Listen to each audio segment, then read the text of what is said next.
सुबह का समय था। गांव के लोग अपने अपने काम में लगे हुए थे।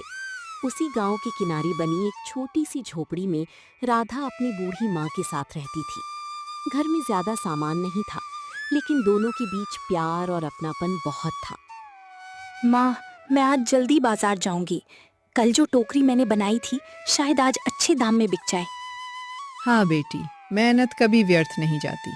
ईमानदारी और मेहनत से कमाया हुआ धन ही सबसे बड़ा धन होता है।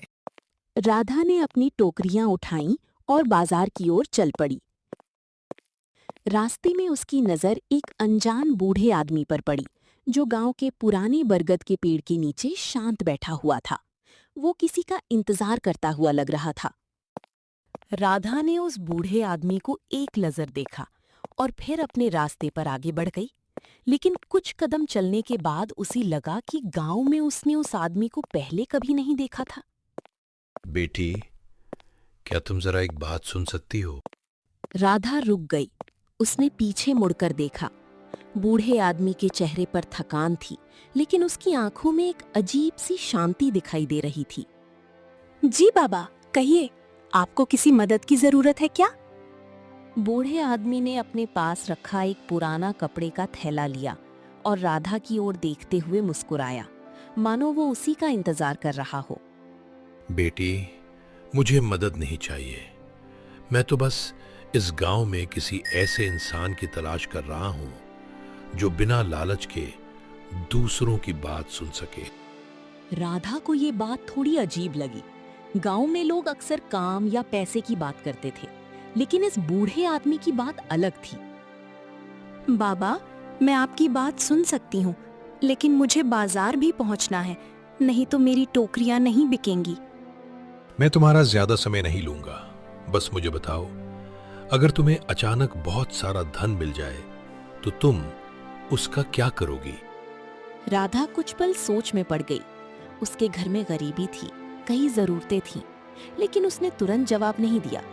उसने फिर अपनी माँ की याद करते हुए धीरे से बोलना शुरू किया। सबसे पहले मैं अपनी माँ के लिए एक पक्का घर बनवाऊंगी। बरसात में हमारी झोपड़ी टपकती है। फिर मैं इतना कमाऊंगी कि हमें किसी के आगे हाथ ना फैलाना पड़े। बूढ़ा आदमी ध्यान से उसकी बात सुनता रहा। उसने बीच में एक भी शब्द नहीं कहा। उसकी आंखों में संतोष दिखाई दे रहा था। और अगर कुछ धन बच गया तो मैं गांव के उन लोगों की मदद करूंगी जिन्हें सच में जरूरत है। ये सुनकर बूढ़े आदमी के चेहरे पर गहरी मुस्कान आ गई। उसने अपने थैले में हाथ डाला और एक पुरानी लकड़ी की छोटी डिबिया बाहर निकाली। राधा, ये डिबिया बहुत साधारण दिखती है, लेकिन इसके साथ एक खास जिम्मेदारी जुड़ी हुई है। राधा हैरानी से उस डिबिया को देखने लगी, जैसे वो किसी लंबे समय से छिपे रहस्य को अपने अंदर संजोए हुए हो। बाबा, इसमें क्या है? बेटी, ये कोई साधारण डिबिया नहीं है। इस डिबिया को खोलने से पहले तुम्हें एक वादा करना होगा। कैसा वादा करना होगा बाबा? जो भी तुम्हें इसमें मिले उसका उपयोग केवल सही काम के लिए करना।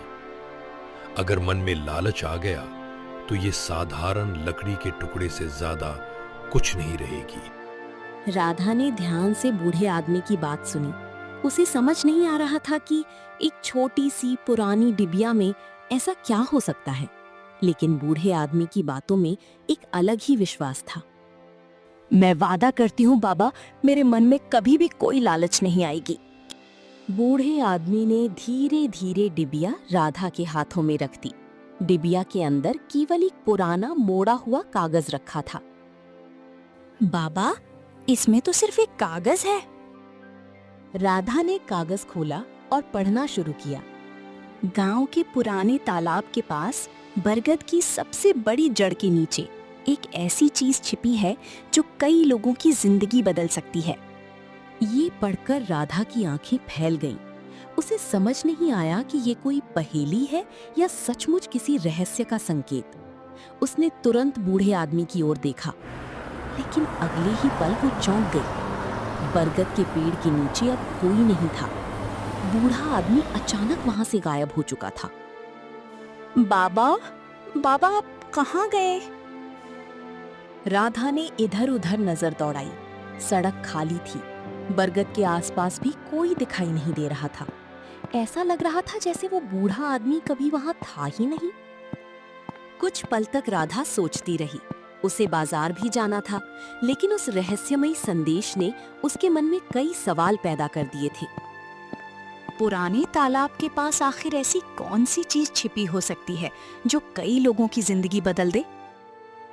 आखिरकार उसने पहले बाजार जाने का फैसला किया।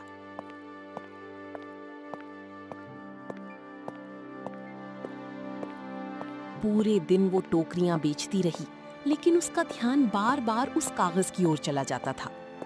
शाम होने लगी। घर लौटते समय राधा ने दूर से पुराने तालाब की ओर देखा। वहां सन्नाटा था। बरगद का विशाल पेड़ था। उसका दिल तेजी से धड़कने लगा। कुछ देर सोचने के बाद उसने एक निर्णय लिया। मैं अभी जाकर देखूंगी कि उस कागज में लिखी बात सच है या नहीं। जैसे जैसे वो पास पहुंच रही थी, बरगद का पेड़ और भी विशाल दिखाई देने लगा। तभी उसकी नजर पेड़ की सबसे बड़ी जड़ के पास किसी चमकती हुई चीज पर पड़ी। राधा सावधानी से उस चमकती हुई चीज के पास पहुंची। अरे, ये तो एक पुरानी चाबी है। वो चाबी साधारण नहीं लग रही थी। राधा ने चाबी को ध्यान से देखा। तभी उसकी नजर बरगद की मोटी जड़ों के बीच फंसी एक पत्थर की पटिया पर पड़ी। पहले तो वो उसे एक साधारण पत्थर समझी, लेकिन जब उसने पास जाकर देखा तो उसी तरह का चिन्ह उस पटिया पर भी बना हुआ था जैसा चाबी पर था। वहां एक छोटा सा तहखाना दिखाई दिया। राधा धीरे धीरे अंदर पहुंची। वहां ना सोने के सिक्के थे, ना हीरे जवाहरात। कमरे के बीचों बीच एक बड़ी लोहे की संदूक रखी थी। ये क्या? यहाँ तो कुछ भी नहीं है। संदूक के अंदर सैकड़ों पुराने कागज, नक्शे और दस्तावेज रखे हुए थे। राधा ने उनमें से एक कागज उठाया। उस पर लिखा था कि कई साल पहले गांव के एक धनी और नेक व्यक्ति ने अपनी सारी संपत्ति गांव के विकास के लिए दान कर दी थी, लेकिन कुछ लालची लोगों ने उस सच्चाई को छिपाकर इन दस्तावेजों को यहाँ छिपा दिया था। अब राधा समझ चुकी थी कि बूढ़े आदमी ने ऐसी चीज जो कई लोगों की जिंदगी बदल दे क्यों कहा था। ये खजाना सोने चांदी का नहीं था, ये सच का खजाना था। कल पूरे गांव को सच्चाई पता चलेगी। अगली सुबह गांव की चौपाल में लोगों की बड़ी भीड़ जमा थी।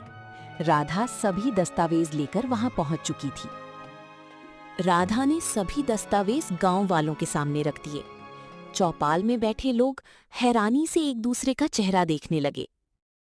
ये तो हमारे पूर्वजों के असली दस्तावेज हैं। इतने सालों से सच्चाई हमसे छिपाई गई थी। दस्तावेजों में साफ लिखा था कि एक नेक व्यक्ति अपनी सारी संपत्ति गांव के विकास के लिए दान कर गया था। इसका मतलब ये संपत्ति पूरे गांव की है। गांव के लोग राधा की ईमानदारी की प्रशंसा करने लगे। अगर वो चाहती तो ये रहस्य अपने पास रख सकती थी। ये खजाना मेरा नहीं, पूरे गांव का है। पंचायत ने फैसला किया कि उस संपत्ति का उपयोग स्कूल, तालाब और गरीब परिवारों की मदद के लिए किया जाएगा। बेटी, आज तुमने साबित कर दिया कि सच्चाई और ईमानदारी सबसे बड़ा धन है। राधा मुस्कुराई। तभी उसे उस रहस्यमयी बूढ़े आदमी की याद आई। उसने चारों ओर देखा, लेकिन वो कहीं दिखाई नहीं दिया, मानो उसका काम पूरा हो चुका था। कुछ ही महीनों में गांव खुशहाल हो गया।